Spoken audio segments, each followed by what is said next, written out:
Hi, my name is Vampyr and let's start with Generation Zero. The game was really hyped upon a release, and when people didn't get a masterpiece, bad reviews started to flow. That is a story of many games, and Generation Zero definitely doesn't deserve that, because it may not be a masterpiece, but it's not a bad game as well. Here you will explore alternative Sweden in 1989. One day Swedes woke up early in the morning to milk their reindeer herd, because obviously that's what they do in Sweden, and then instead of their beloved deers, they saw evil robots everywhere. I don't know where those robots came from, but I can only assume that it's the work of evil Norwegians or even more evil Finnish people, because they were in envy of all the reindeer Sweden had. 80% of recent reviews are positive, but those 20% of negative ones are still a big number, so be careful, make sure the game is for you. Hunt Showdown. Here you play alone or in teams as you search for clues to help you track nightmarish monsters and compete against other hunters who are after the same reward. Kill and banish your target, collect the bounty, and then get ready for the showdown. Once the bounty is in your hands, every other hunter on the map will be after your prize. Hunt has a very positive review score and it's very addictive, although it has a very steep learning curve, and there is a huge chance that you will be shredded to bits by other, more experienced players. Despite that, almost everyone is saying that this game is awesome and super fun. Vampyr. As I always say about this game, at the beginning here you will suck a lot. Not blood, you just suck in general, because you are a recently transformed vampire newbie. And you know the fate of such newborn vampires in all the movies. They easily die by the hand of every protagonist. So with time you will become more and more powerful, as you have to survive and fight vampire hunters, undead and other supernatural creatures. Use your powers to manipulate and delve into the lives of those around you to decide who will be your next victim. You will like this game if you are into darker settings and like difficult moral choices, because your food here has different personalities. You may want to kill only bad criminals and not an innocent father of 2 sick kids, and sometimes you just need to feed and kill him anyway. You may think that, hey, it's just a game, it doesn't matter. But it's the same as with the dying pandas in Zoo Planet. They are not real, but the game still makes you feel like shit, so be sure that you like that kind of stuff. Wingspan. Let me start with the fact that this game has overwhelmingly positive review score on Steam. Yeah, so you don't skip thinking that this is some lame card game. Well, it's a card game, but as far from lame as you are from lame. Yeah, you are cool, man, never doubt that. Now subscribe. So here you are, a bird enthusiast, researcher, bird watcher, ornithologist and collector seeking to discover and attract the best birds to your network of wildlife preserves. Each bird extends a chain of powerful combinations in one of your habitats. Each habitat focuses on key aspect of the growth of your preserves and so on. This game is meant to be played from 1 to 5 people, so if you have some nerdy friends, tell them something nice and convince them to play this game together. If not, there is always a mother-in-law who can help. If not yours, then somebody else's. World is filled with them.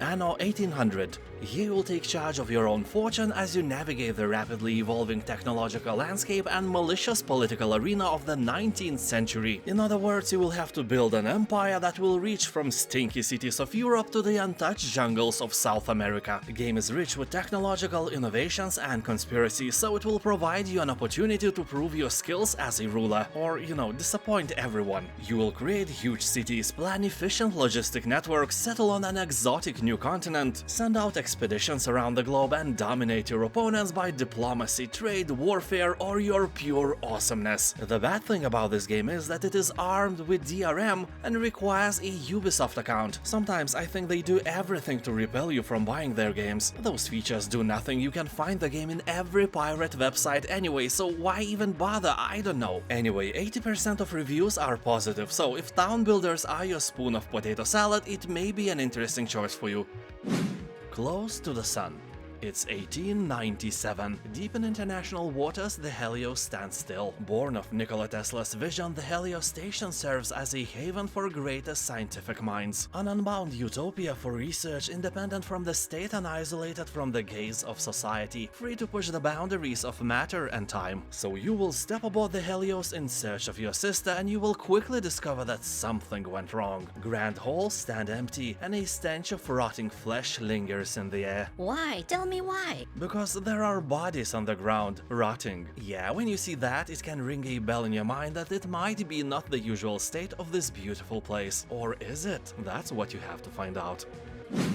Alaloth, Champions of Four Kingdoms. As people are saying, it's like Diablo, Dark Souls and Baldur's Gate in one. Set in an interesting fantasy world, Alaloth offers fast-paced action and a deep narrative. As developers say, it brings action RPG dynamics to a new level, with skill-based gameplay inspired by great classics and modern games. So in other words, it is inspired by everything, and probably that's why it has only mostly positive review score on Steam with 75% of happy players. But not all bad reviews are legit. For example, one guy is complaining that he can't find where to turn in quest items, and then he's just steamrolled over by developers who said that they wrote 300,000 words for a reason. So the guy literally skipped all the hints and then wrote a bad review. What a pussy. Dude, go play Scorn and run around with that sewered hand instead if you want to understand the true meaning of confusion. The Outer Worlds. The famous Fallout in space. I love it. Honestly, I had more fun here than in Fallout games because of its silliness. I mean, Fallout games are not humorless in any way, but The Outer Worlds outshines them by a light year. Also by cringiness, and a lot of people don't like that, but I do. I could describe this game as a Fallout with the ropes of Rick and Morty, body of a Firefly and boobies of Mass Effect.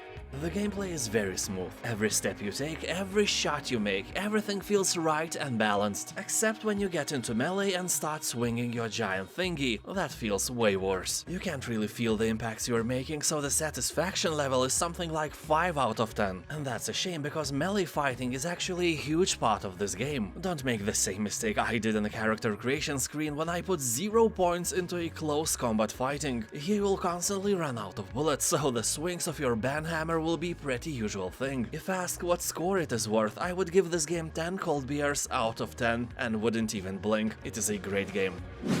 Totally accurate battle simulator. This game is the entertainment itself in its true form. I mean, it's the most relaxing war game you can ever imagine. I played it for several hours and all I got was tons of fun, zero regret and a twitchy eye. All you have to do here is to choose your units wisely and then they fight. And observing these battles is pure entertainment, although you will get bored from it rather quickly. I think I enjoyed it for 2 days before uninstalling. To be exact, 2 amazing days. You know, as I always say, it's just like that dog you took from the shelter. First 2 or 3 days are fun and the rest is just a routine for 11 years. It's a good thing that Totally Accurate Battle Simulator has no feelings, it will never get sick, it doesn't shed its fur to your coffee, and you can abandon it anytime you want. Anyway, the time you will spend with this game will be a quality time, no doubt. I cannot recommend this stupid game enough, just try it. It's awesome no matter how old or young you are, the game is for everyone. Blasphemous. This game is a true work of art, I don't think that any of you will argue with me about that. Art-wise, this is one of the best examples of Metroidvania and Souls genre collision. Interesting thing that the major influence of Blasphemous' story and design was the religious art of the city of Seville in Spain, and also works of famous Spanish painters, especially Francisco Goya and his 200-year-old painting called A Procession of Flagellants. If you want some nightmares before bed, just Google Goya's paintings, they are as great as they are creepy. And if you want more discounted games, keep in mind that GOG Winter Sale is happening right now, so you must watch this brand new video about the best RPG deals on GOG right now and, you know, get great games and save money in the process. Thank you for watching, have a nice day and I'll see you next time, bye!